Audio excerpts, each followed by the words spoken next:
The hospital corridor smelled of antiseptic and sorrow. William sat on a cold metal chair outside room 304, his hands trembling as he clutched a worn photograph. The image showed a younger version of himself standing beside his mother, both smiling at a beach somewhere in Cornwall. That was 15 years ago, before everything fell apart, before the divorce, before Camilla entered their lives. The fluorescent lights above him flickered, casting shadows that danced across the sterile white walls. William had been sitting there for 6 hours, watching doctors and nurses rush in and out of his mother's room. Each time the door opened, his heart would leap into his throat, hoping for good news that never came. His mother, Diana, had been his whole world growing up. She raised him alone after his father left them when William was just 8 years old. She worked 2 jobs to keep their small apartment, always making sure he had everything he needed, even if it meant she went without. Diana taught him about kindness, about strength, about fighting for what mattered. She was more than a mother. She was his hero. 3 years ago, his father, Charles, came back into their lives, not out of love or regret, but because he needed something. His new wife, Camilla, had convinced him to reconnect with William, though everyone could see through the pretense.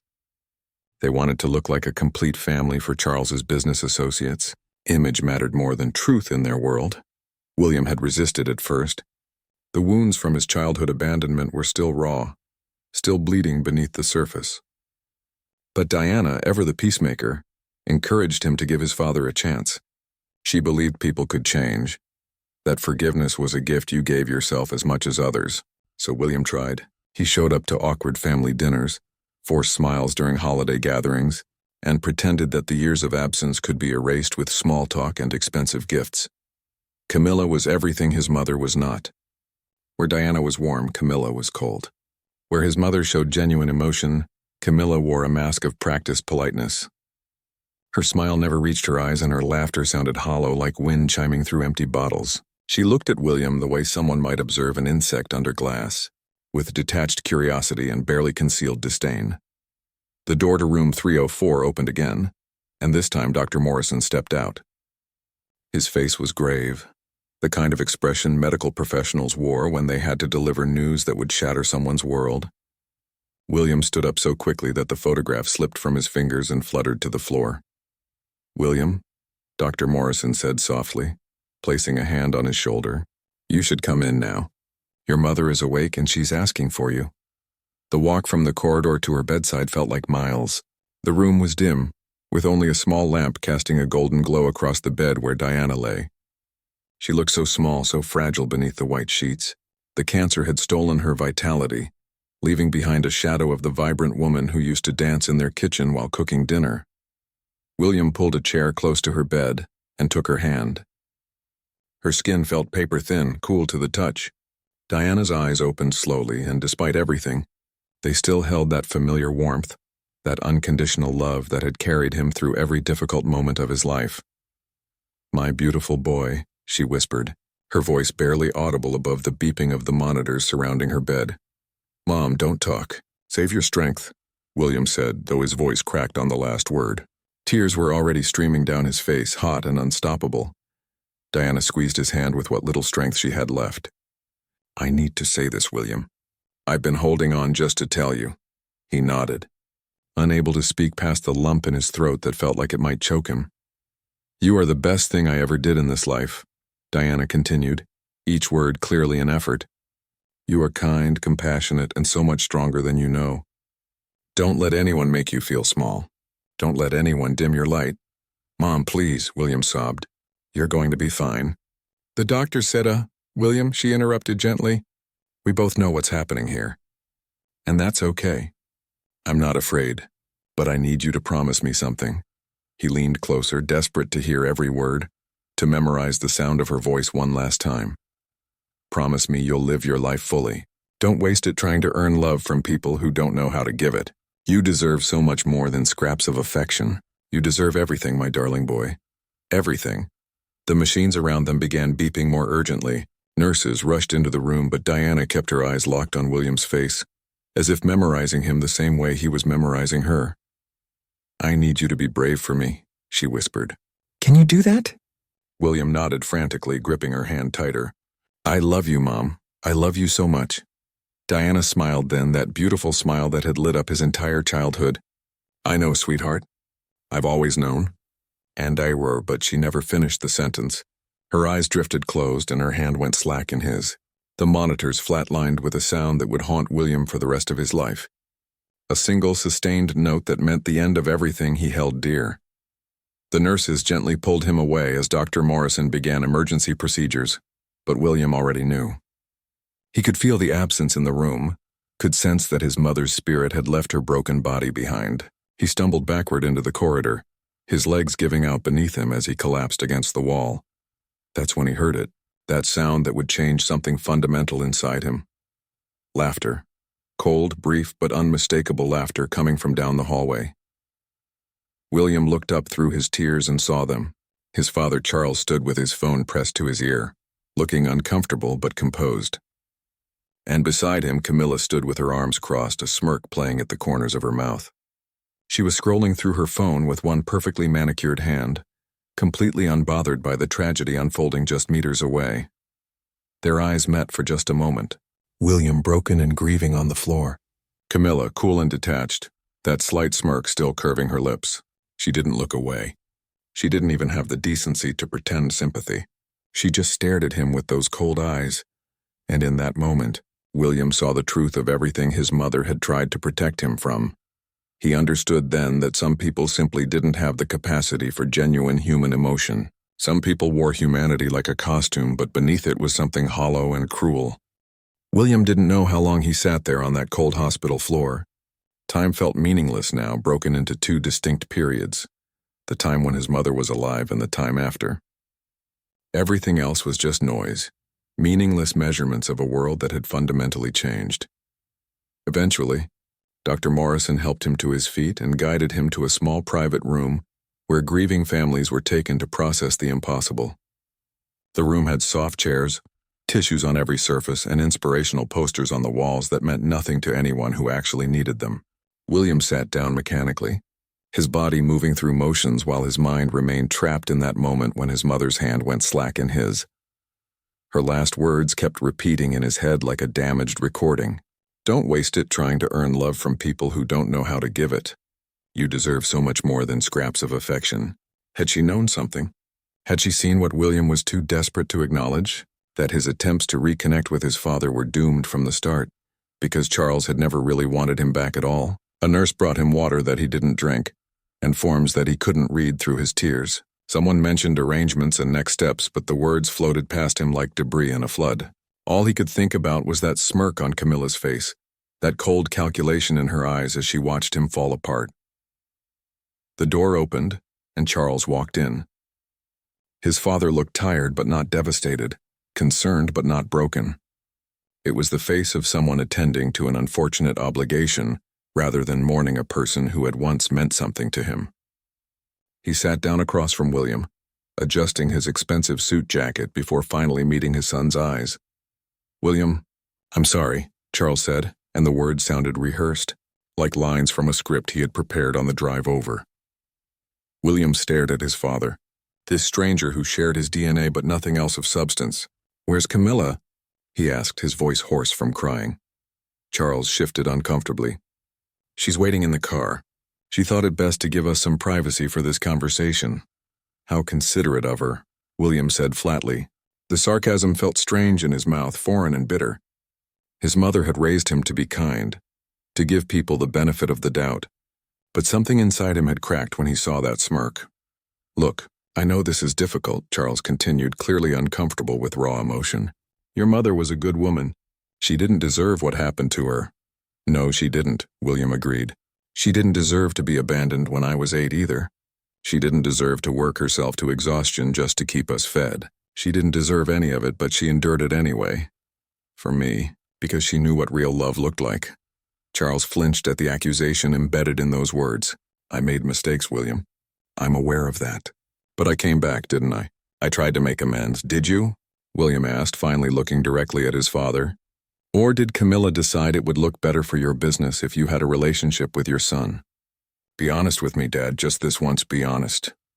The silence that followed was answer enough. Charles looked away, studying the inspirational poster on the wall as if it held secrets to escaping uncomfortable conversations. When he finally spoke, his voice was defensive. "My marriage to Camilla has nothing to do with my relationship with you. She's been nothing but supportive of our reconciliation." William laughed then, a harsh sound that hurt his throat. "Supportive? Is that what you call it when she rolls her eyes every time I speak? When she makes subtle comments about how much of your time I'm taking up? When she smirks while I grieve my mother? That's not fair, William. You're upset and you're lashing out. I saw her, Dad. Out in that hallway while Mom was dying. While I was on the floor falling apart, Camilla was standing there with that cold little smile on her face, scrolling through her phone like nothing was happening. Like a human being wasn't losing her life just meters away." Charles stood up abruptly, his face flushing with anger or embarrassment. "Camilla deals with stress differently than others. She's not demonstrative with her emotions. That doesn't make her cruel, doesn't it?"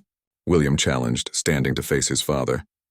They were the same height now, no longer the small boy looking up at the man who abandoned him.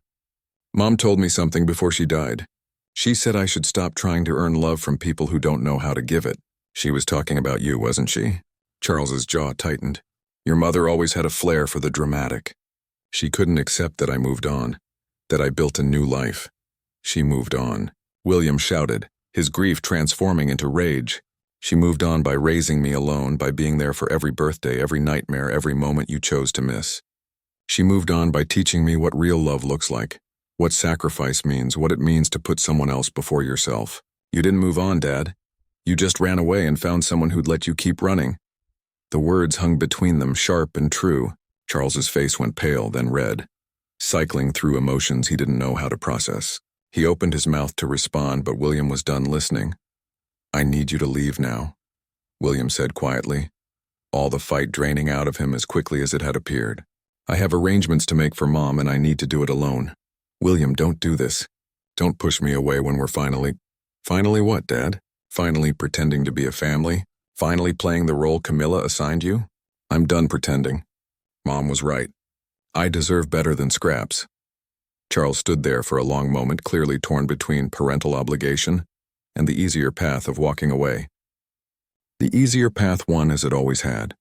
He moved toward the door, pausing with his hand on the handle. "When you're ready to be reasonable, you know how to reach me," he said stiffly. After his father left, William sat back down in that grief counseling room and let himself break completely. He cried for his mother, for the years she struggled alone, for all the dreams she had to set aside to raise him. He cried for the father he never really had, and for the foolish hope that had made him believe things could be different. But mostly, he cried because he was alone now. Truly, completely alone. The one person who had loved him unconditionally was gone, and all he had left were people who treated affection like a business transaction, something to be measured and rationed according to what they could gain in return. As night fell outside the hospital windows, William made a decision. He would honor his mother's memory by living the truth she had tried to teach him. He would stop begging for love from people who didn't know how to give it. He would stop making himself small to fit into spaces where he wasn't truly welcome. Starting tomorrow, he would begin building a life his mother could be proud of. A life filled with people who knew how to love without conditions or calculations.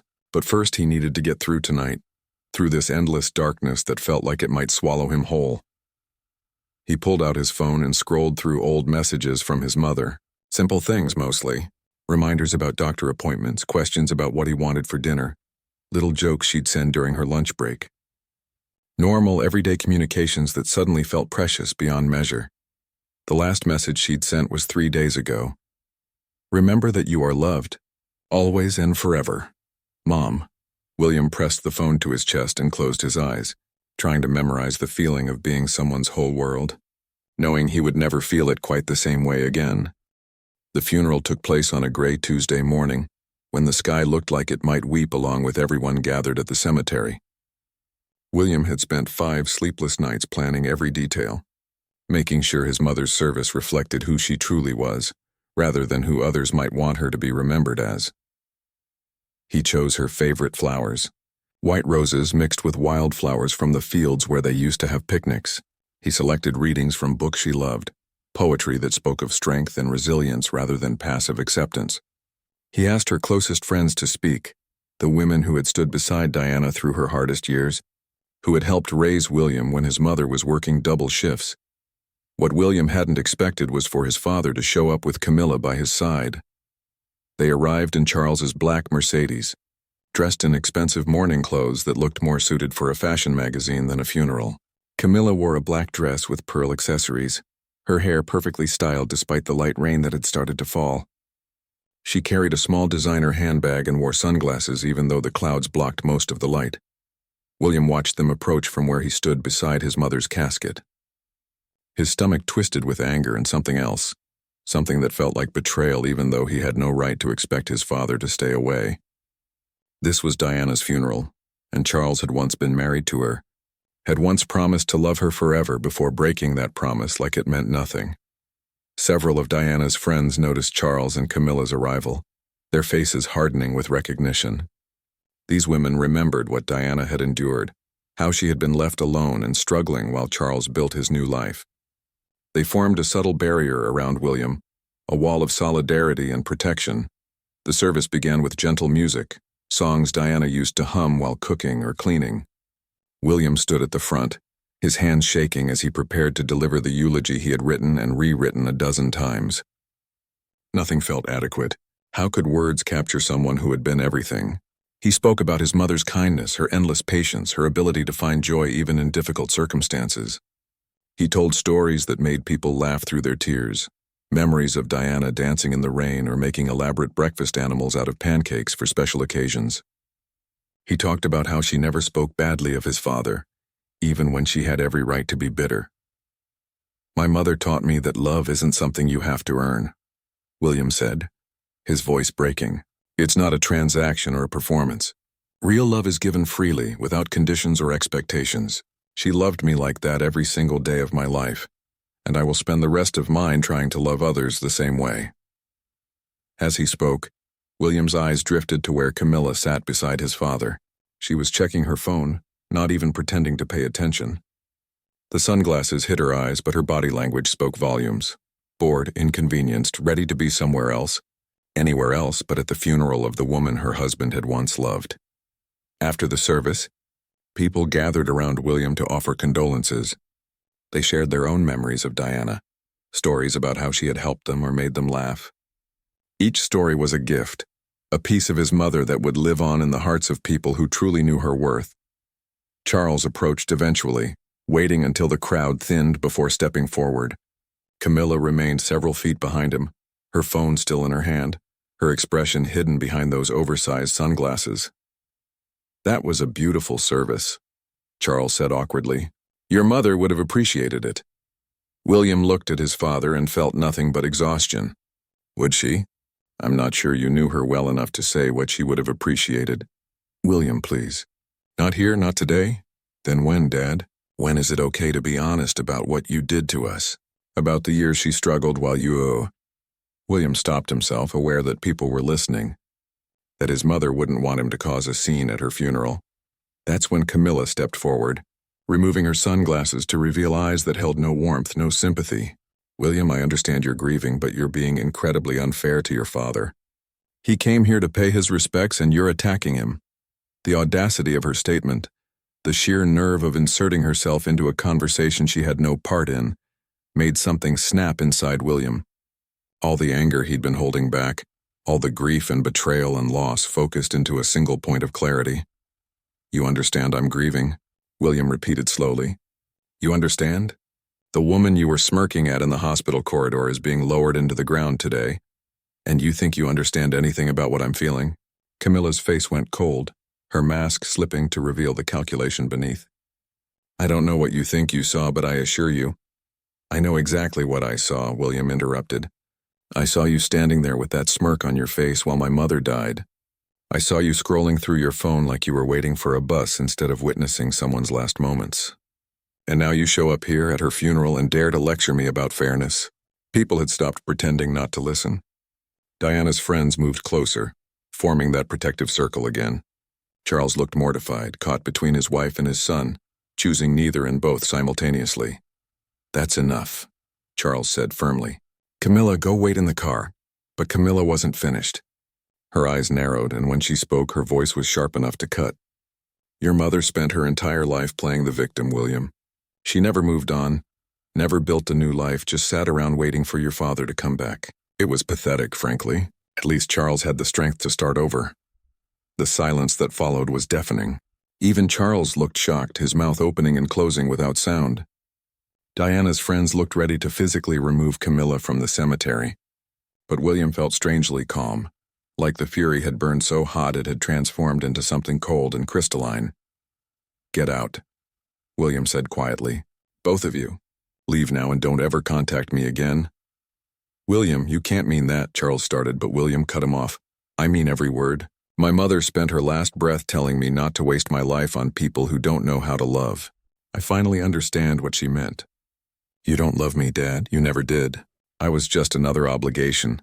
Another item on your checklist, something Camilla convinced you would improve your image. And you?" He turned to Camilla. "You're exactly what you appear to be. Cold, calculating, and completely incapable of basic human empathy." Camilla's face flushed red. But before she could respond, Margaret, one of Diana's oldest friends, stepped forward. She was a small woman in her 60s, but her voice carried authority. "You heard him. This is a place for people who actually love Diana. You two don't belong here. Leave before we make you leave." Charles looked around at the circle of hostile faces, at the son who was finally seeing him clearly. Whatever he saw there made him understand that he had lost something he couldn't get back, if he had ever truly had it at all. He reached for Camilla's arm. "Let's go," he muttered. As they walked away, Camilla glanced back over her shoulder one last time. Even from a distance, William could see that smirk return to her face, that cold satisfaction at having finally revealed her true nature. She had never wanted him in their life. She had merely tolerated his existence because Charles felt obligated to try. Now that obligation was ended, and she had gotten exactly what she wanted. William watched them drive away, then turned back to his mother's grave. The rain had stopped, and pale sunlight broke through the clouds, casting everything in soft gold light. Margaret put her hand on his shoulder. "Your mother would be proud of you," she said gently, standing up for yourself, protecting her memory. That took real courage. William nodded, unable to speak past the emotion in his throat. He knelt beside the grave, placing his hand on the cool earth. "I kept my promise, Mom," he whispered. "I was brave." The weeks following the funeral blurred together like watercolors in rain.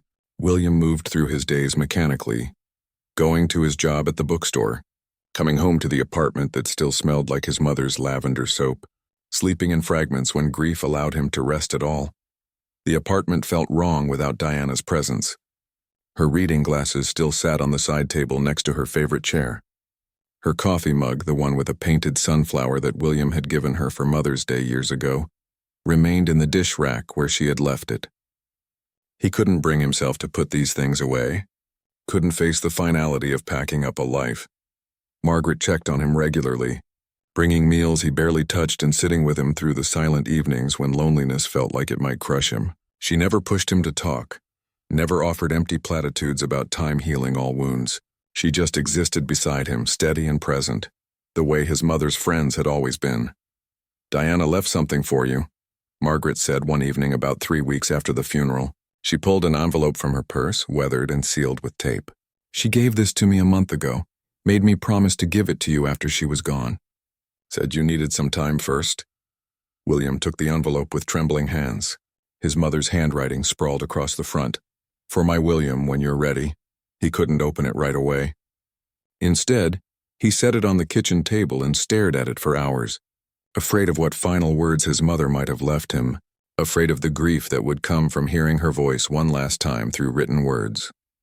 Finally, as midnight approached and the apartment grew cold, William carefully opened the envelope. Inside was a letter, several pages long, written in his mother's familiar script. He made himself a cup of tea, sat down at the kitchen table, and began to read.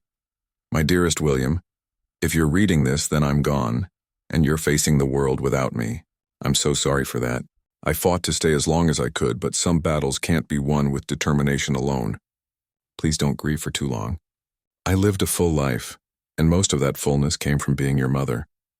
I know the last few years have been confusing for you. Your father coming back, Camilla entering the picture, all those awkward family gatherings where everyone pretended the past didn't exist. I encouraged you to try with Charles because I wanted to give you the chance I never had. I wanted you to have a father even if he wasn't the father I wished he could be. But William, I need to tell you some things I should have said while I was alive. Things I was too afraid to say because I didn't want to seem bitter or jealous. The truth is, your father didn't just leave us. He was pushed away systematically and deliberately by a woman who saw him as a means to an end. I've kept evidence over the years. Documents, messages, things I discovered when Charles and I were divorcing. I kept them not out of spite, but because I knew someday you might need to understand the full truth. In the safe deposit box at First National Bank, box number 247, you'll find everything.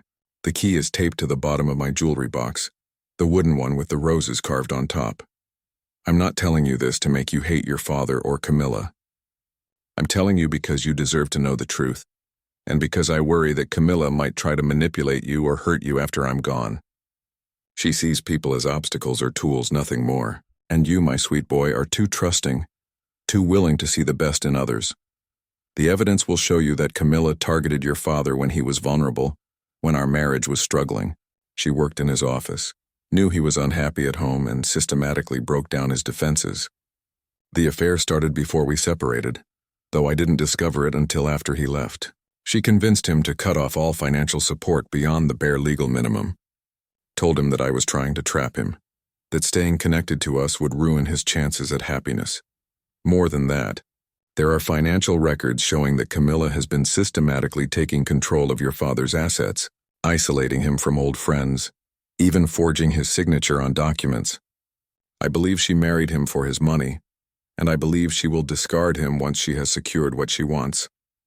I'm telling you this not so you'll confront them, but so you'll protect yourself. If something happens to Charles, Camilla will likely try to claim you have no legal right to anything, that you abandoned the family, that you don't deserve support or inheritance. These documents prove otherwise. They prove the truth. But more importantly, William, I want you to understand that your father's choices were his own. He was weak when he should have been strong. He chose the easier path when he should have fought for his family. I forgave him years ago, not because what he did was okay, but because carrying that anger was only hurting me and you. I hope you can forgive him too someday. Not for his sake, but for yours. Forgiveness doesn't mean forgetting or allowing someone back into your life to hurt you again. It just means releasing the poison of resentment so it doesn't destroy you from within. Live your life, my beautiful boy. Build something real and true. Find people who love you the way you deserve to be loved, completely and without conditions. Don't let what your father did make you afraid of trusting others. Not everyone leaves. Not everyone lies. There are good people in this world, people with kind hearts and brave souls. I am so proud of you. I have always been so proud of you. You are smart, funny, compassionate, and strong in ways I don't think you even realize yet. The world is lucky to have you in it, and anyone who doesn't see your worth isn't looking properly. Remember that I love you, always and forever. Nothing will ever change that.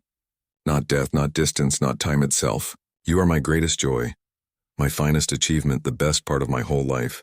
Thank you for being exactly who you are. All my love, now and always, Mom.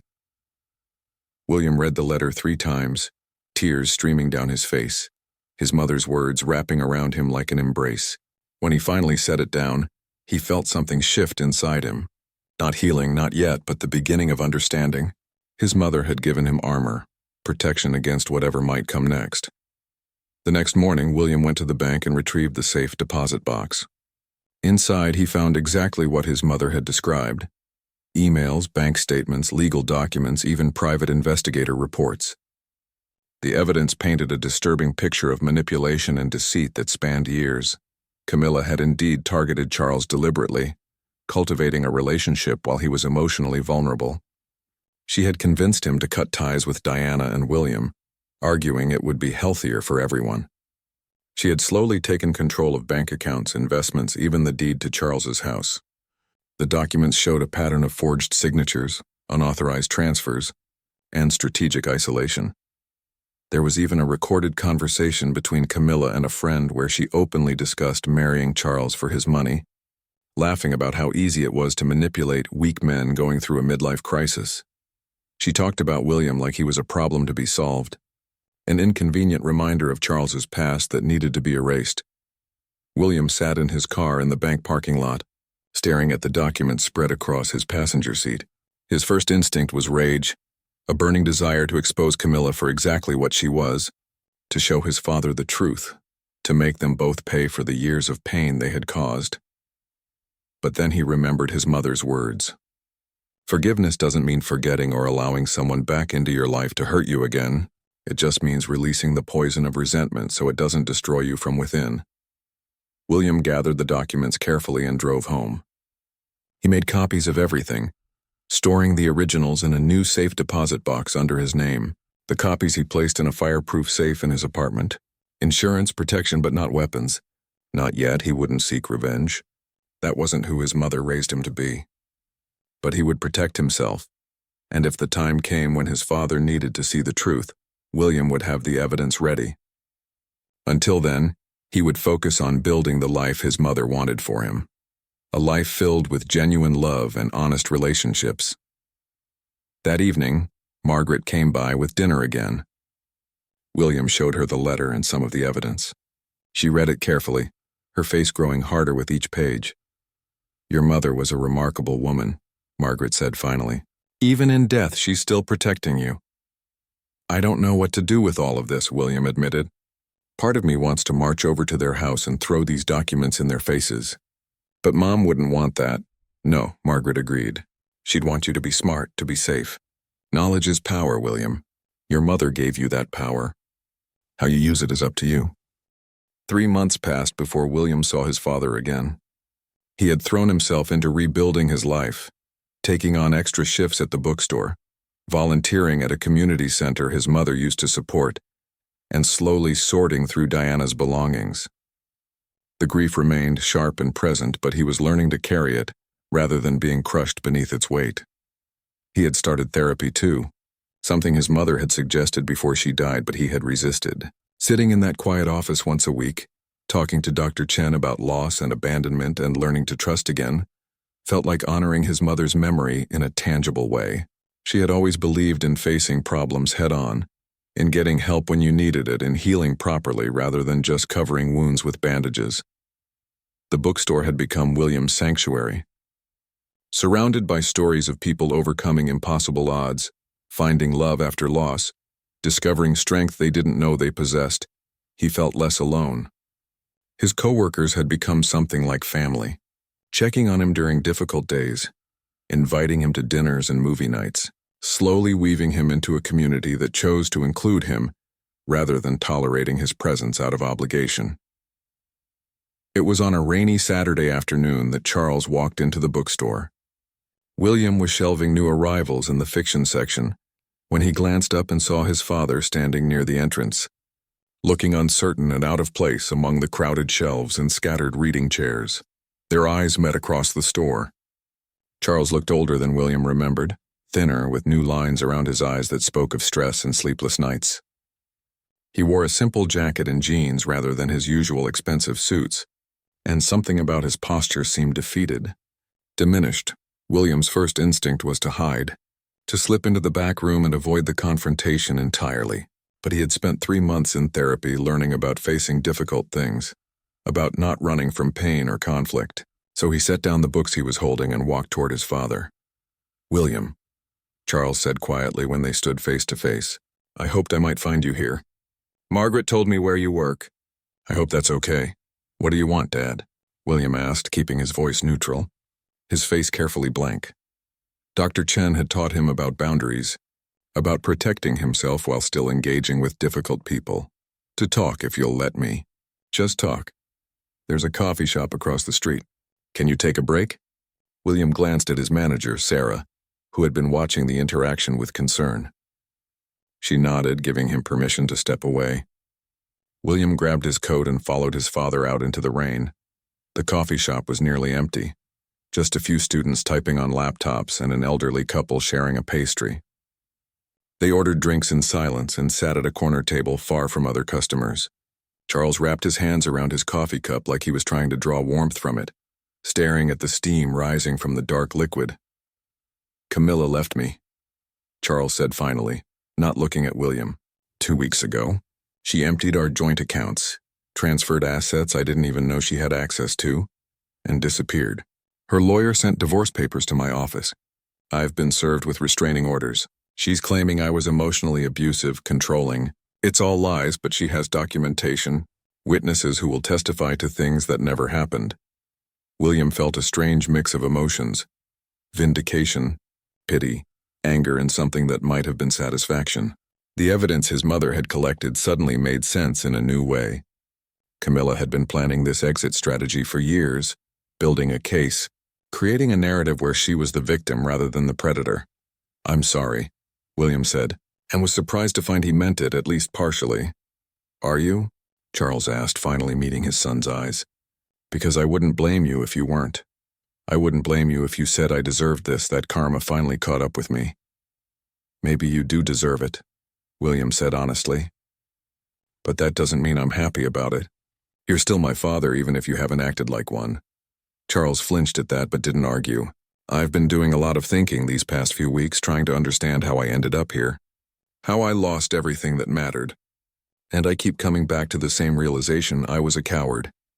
With your mother, with you, with everything that required me to be strong or brave or decent. I took the easy path every single time, and I let Camilla convince me that the easy path was the right one." "Mom tried to warn you," William said quietly.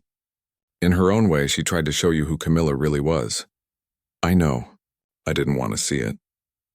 Or maybe I saw it and didn't care because Camilla made me feel important, successful, like I was living the life I deserved. Your mother made me feel obligated, responsible, tied down. Camilla made me feel free." Charles laughed bitterly. Turns out that freedom was just a cage with nicer decoration. William pulled out his phone and scrolled to a photo he had saved. It showed one of the documents from his mother's safe deposit box, a bank statement showing large transfers from Charles's account to one of Camilla's private holdings. He set the phone on the table, turning it so his father could see. "Mom left me evidence," William said. "Years' worth of documentation showing exactly who Camilla was and what she was doing. Financial records, emails, recorded conversations. She gathered it all and kept it safe. Not to use against you, but to protect me from what might come after she was gone." Charles stared at the document, his face going pale. How long did she know? Years, apparently. She knew. And she kept it to herself because she didn't want to be accused of being bitter or jealous. She let you make your choices, even when those choices hurt her and me. Even when she knew you were being manipulated and used. "God," Charles whispered. "Even after everything I did to her, she was trying to protect me?" "Not you," William corrected gently but firmly.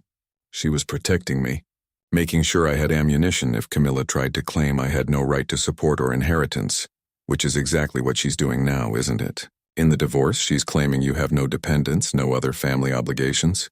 Charles nodded slowly. "Her lawyers are arguing that I abandoned you years ago, that I have no legal or financial responsibility toward you. They're trying to keep every penny for her."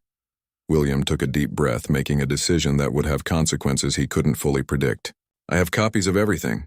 Financial fraud, forged signatures, recorded admissions of manipulation.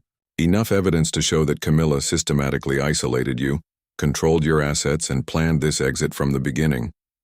Your lawyers could use this to contest the divorce settlement, possibly even file criminal charges." Hope flickered in Charles's eyes, then died just as quickly. "Why would you help me? After everything I've done, why would you give me this?" "I'm not doing it for you," William said honestly. "I'm doing it because Mom would want me to. She believed in justice and truth and not letting cruel people win. She also believed in forgiveness and giving people chances to change. So I'm giving you a chance, Dad. One chance to be the father you should have been all along." "What do you mean?" William leaned forward, his voice steady and clear. "I'll give you copies of the evidence. You can use it to fight Camilla's claims and protect yourself from financial ruin. But in exchange, you're going to do something for me. Actually, several things." "Anything," Charles said desperately. "First, you're going to therapy. Real therapy. Not just a few sessions to check a box. You're going to work on understanding why you made the choices you made and how to be better. Second, you're going to be honest with me. No more lies, no more excuses, no more blaming others for your choices. Third, we're going to rebuild our relationship slowly. On my terms, at my pace. That means you don't get to demand my time or attention. You earn it. And if I agree to all of this, Then maybe eventually we can have something real. Not the pretend family Camilla wanted for her image, but an actual father-son relationship built on honesty and respect. But Dad, if you break these terms, if you lie to me or manipulate me or try to rush things, we're done permanently. I won't give you another chance. Charles sat back in his chair, absorbing the weight of William's words. You sound just like your mother, he said softly. Strong, clear, unwilling to accept less than you deserve. That's the greatest compliment you could give me, William replied. They sat in silence for a long moment, the coffee shop's background noise filling the space between them. Finally, Charles reached across the table, his hand trembling slightly. William looked at that hand, weathered and uncertain, offering connection but no longer demanding it. He thought about his mother's letter, about forgiveness being something you did for yourself rather than for others. He thought about the life he wanted to build, one where he wasn't trapped by anger or resentment, where he could move forward without the weight of unfinished business holding him back. William took his father's hand. The grip was tentative, fragile, nothing like the confident grasp of the father he had imagined as a child. But it was real, honest in its uncertainty, and that was something they could build on. One chance, William repeated. Don't waste it. I won't, Charles promised, and for the first time in William's memory, his father's voice held something that sounded like genuine commitment. 8 months after his mother's funeral, William stood in the small garden behind his new apartment building, planting white roses in the early spring sunshine. The apartment was his own now, not the one filled with memories of his mother, but a fresh space he had chosen deliberately. It was smaller, simpler, but it was his, a place to start over, to build something new. The evidence Diana left behind had proven devastating for Camilla's divorce case. Her lawyers had tried to suppress the documents, claiming they were obtained illegally, but William's attorney proved that everything had been gathered through legitimate means during the original divorce proceedings years ago. Faced with potential criminal charges for fraud and forgery, Camilla had settled quietly, taking a fraction of what she had originally demanded and disappearing to another state. Charles had kept his promises, surprisingly. He attended therapy twice a week, working through years of avoidance and self-deception with a counselor who didn't let him make excuses.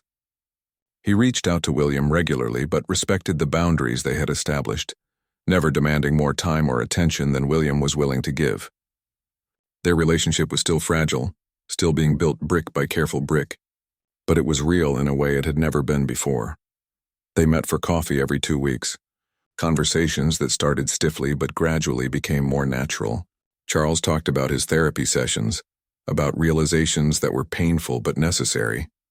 He apologized often, not with grand gestures or dramatic declarations, but with quiet acknowledgement of specific failures and concrete efforts to do better.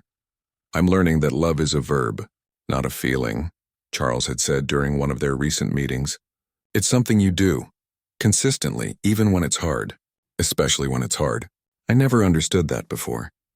I thought love was just a feeling that happened to you, and when the feeling faded, the love was gone too. William had nodded, recognizing his mother's wisdom echoing through his father's words. Diana had always known that love was action, choice, commitment. She had lived it every day of William's life. Now Charles was finally learning what she had tried to teach him decades ago. The bookstore had promoted William to assistant manager, recognizing his dedication and the quiet leadership he showed with newer employees. He was taking online classes in business management, thinking about maybe opening his own bookstore someday, something small and community-focused like the places his mother had loved. It felt good to have goals again, to look toward a future that held possibility rather than just pain. He had started dating too, tentatively, accepting when Sarah from work introduced him to her friend Emma. Emma was a teacher at the local elementary school, kind and funny with a laugh that reminded William of sunshine. They took things slowly, both wary of rushing into something before they were ready. But there was something genuine between them, something that felt like it might grow into something beautiful given time and care. Emma knew about his mother, about the complicated relationship with his father, about the grief that still sometimes washed over William without warning. She didn't try to fix him or rush his healing. She just existed beside him, present and patient, showing up consistently in ways that made William believe in the possibility of reliable love again, On the anniversary of his mother's death, William visited her grave with an armful of white roses and wildflowers. He had come alone, needing this time to be private, to speak to his mother without anyone else listening. The cemetery was quiet, peaceful, with spring flowers blooming between the headstones. "Mom," William said softly, kneeling to arrange the flowers beside her grave marker. "I kept my promises. All of them. I'm being brave. I'm building a good life. I'm not wasting time trying to earn love from people who don't know how to give it." He sat down on the grass, not caring about the dampness seeping through his jeans. "I used your evidence. Dad's doing better now. We're working on things slowly. I don't know if we'll ever have what I wanted as a kid, but we have something real now, something honest. I think you'd be okay with that." A gentle breeze rustled through the trees, carrying the scent of spring blossoms. William closed his eyes and let himself remember his mother, as she had been before the cancer, strong and vibrant, dancing in their kitchen while cooking dinner, laughing at her own terrible jokes, pulling him into hugs that felt like coming home. "I met someone," he continued. "Emma, I think you'd like her. She's nothing like Camilla. She's warm and genuine, and she actually sees me, you know? Not who she wants me to be, but who I actually am. We're taking it slow, but I'm letting myself hope again. You'd be proud of that, I think, that I'm brave enough to hope." William pulled out his phone and scrolled to a photo of himself and Emma from the previous weekend. They were at a street fair, laughing at something outside the frame, looking genuinely happy. He set the phone against the grave marker so his mother could see. "I wish you could meet her," he whispered. "I wish you could see what I'm building. But I feel like maybe you can somehow. Like you're still watching over me, still protecting me the way you always did." He stayed there for over an hour, talking to his mother about work and friends and small everyday things that she would have wanted to know.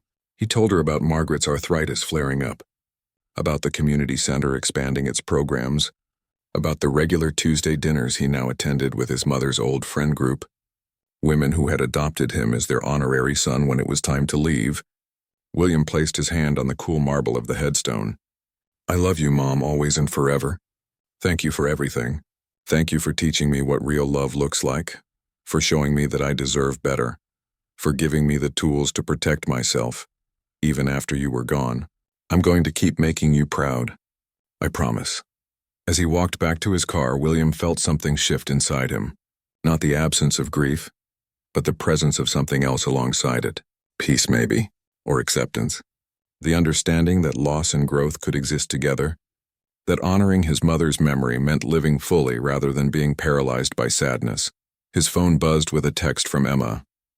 "Still coming over for dinner tonight? I'm making that pasta you liked." William smiled and typed back, "Wouldn't miss it." "Need me to bring anything, just yourself?" came the reply, followed by a heart emoji. The following weekend, Charles asked if they could visit Diana's grave together.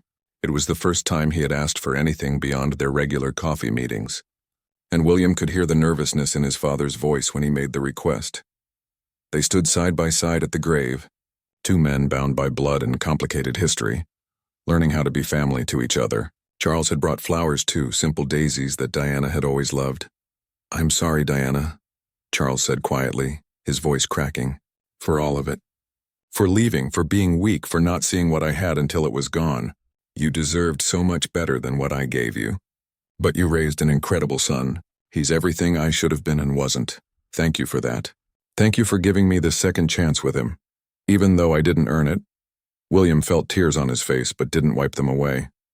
His father was crying too, finally grieving the woman he had failed to appreciate while she lived. It wasn't enough to make up for the years of absence and pain, but it was something. "It was a start. She forgave you a long time ago," William said. "She told me so in her letter. She wanted me to forgive you too. Not for your sake, but for mine. So I'm trying. Some days it's harder than others, but I'm trying." Charles nodded, unable to speak past his emotion. They stood there together as the sun moved across the sky. Two imperfect people trying to honor the memory of someone who had loved them both, in different ways, with different outcomes later that evening. William sat on his apartment balcony with Emma, watching the sunset paint the sky in shades of orange and pink. She was curled against his side, her head on his shoulder, comfortable in the silence between them. "You okay?" she asked eventually. "Today was a big day," William said, and realized he meant it. "I think I am. It's strange, you know? I spent so long being angry at my dad, and then Mom died and everything got so complicated. But today, standing there with him, I felt something shift. Like maybe we can actually build something real. Your mom would be happy about that. Emma said softly. I think she would. She always wanted me to have a father. Even when she had every reason to want me to hate him. She was bigger than her pain, you know? Stronger than her anger. I want to be like that. Emma lifted her head to look at him, her eyes warm in the fading light. You already are. The way you're handling all of this. The way you're choosing forgiveness without forgetting what happened. The way you're building a life that honors your mother's memory while still being your own person. That takes incredible strength. William kissed her forehead gently. I couldn't do it without people like you. People who show me what healthy love looks like, what it means to show up consistently.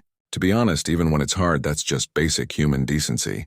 Emma laughed. You'd be surprised how rare that actually is, William replied, thinking of Camilla's cold smirk, of years spent trying to earn affection from people who viewed love as a transaction rather than a gift.